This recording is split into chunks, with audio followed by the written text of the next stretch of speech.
Hello everyone, welcome back to another video here on my YouTube channel. My name is Gunner and today I'm here to talk about the Smackdown Go Home show to Saturday night's main event.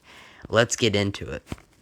So the show kicks off with Tiffany Stratton coming out, our WWE Women's Champion, and declaring that it is now Tiffy time, all the time. And then we get things kicked off with the first women's qualifying match for Money in the Bank. Actually the second, but it's the first match of the night, if you get what I mean. It's a triple threat match between Charlotte Flair versus Julia versus Zelina Vega. And thank goodness Charlotte Flair didn't win this. Julia comes out on top, and she pins Zelina Vega, which makes me wonder, will she be in line for a future Women's United States title opportunity? I guess we'll have to wait and find out till after Money in the Bank. And then we get things kicked off with a little bit of like one-on-one action between two different tag teams. It's Chris Sabin from the Motor City Machine Guns taking on Tommaso Ciampa from DIY. And the winner of this match ended up being Tommaso Ciampa, which honestly was expected because he has more singles, more of a singles career than Chris Sabin does. I know he did a little stuff with TNA, but it was never really stuff I paid attention to, so that's partially my bad. But what I did not expect, however, was Candice LeRae came out and actually caused a distraction. I should have seen this coming, but, Candice LeRae hasn't been on TV in a while, I don't think.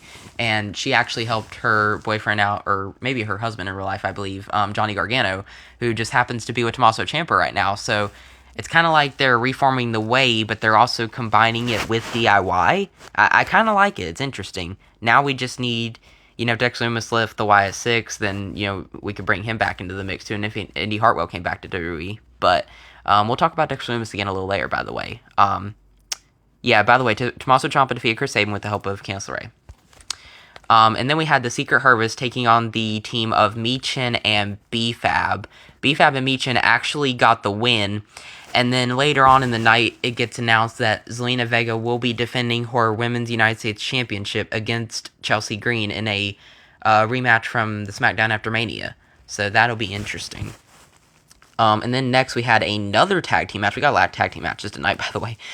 We got Jacob Fatu and JC Mateo taking on the team of Jimmy Uso and Rey Fenix. Solo Sikoa distracted Jimmy Uso when he was going to go for the Uso splash on the top rope, and it allowed for JC Mateo to get the win over Jimmy Uso and Rey Fenix in the match.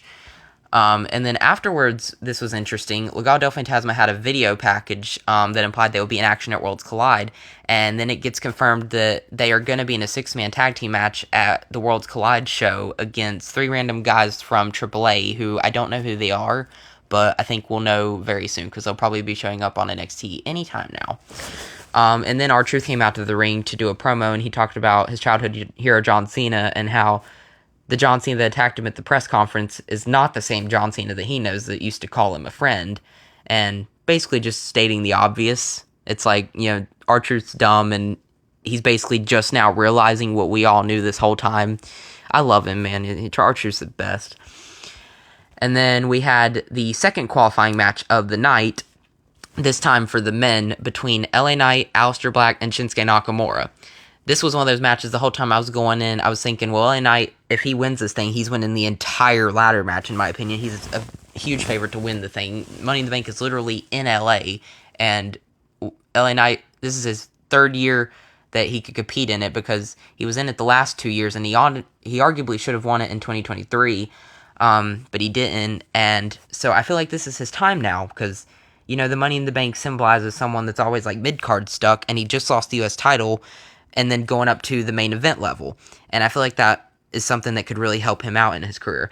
But you also got Aleister Black, who just recently returned to WWE not too long ago, like about a month ago. And I also don't want to see him lose it either. So we got a spot where Aleister Black mass-kicked Shinsuke Nakamura, and then LA Knight threw Aleister Black out of the ring to get the 1-2-3 for the win. So now LA Knight and Solo Sikoa are the two qualifying they're the two who qualified for the men's Money in the Bank ladder match so far. And I already see LA Knight as a huge favorite to win this entire thing, like I said. I mean, it's literally in LA after all, and who better to win it in LA than LA Knight? Yeah. And then we got the main event of the evening, the Street Profits taking on Fraxium. Going into this, you're thinking, there's no way Fraxium's losing this, right? They haven't slowed down since they made their debut on Friday Night Smackdown, and I don't think that's going to stop anytime soon.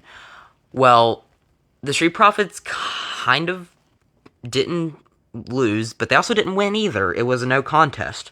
So, DIY and the Mercy Machine Guns started to come out, and they started fighting at ringside. Montez Ford took all 4 men out with a huge dive. Angelo Dawkins hit Axiom with a spine buster in the middle of the ring, and Montez Ford got the tag, and he was about to go up to the top rope. As Ford prepared for his frog splash, though, the lights went out.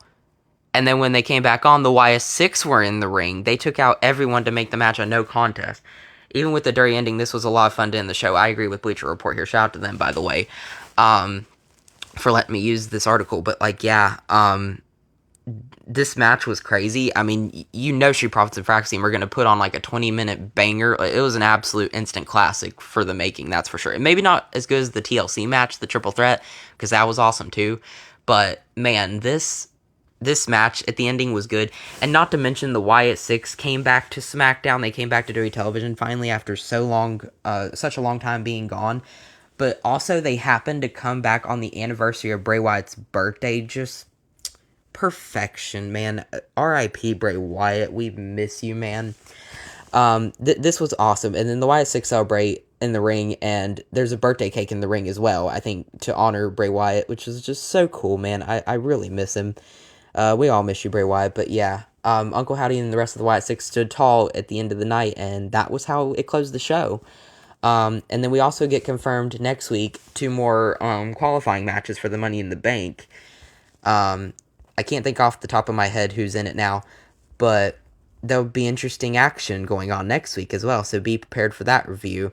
But that's going to do it for today. Let me know if there's anything y'all liked and didn't like about SmackDown. Let me know your thoughts in the comments down below.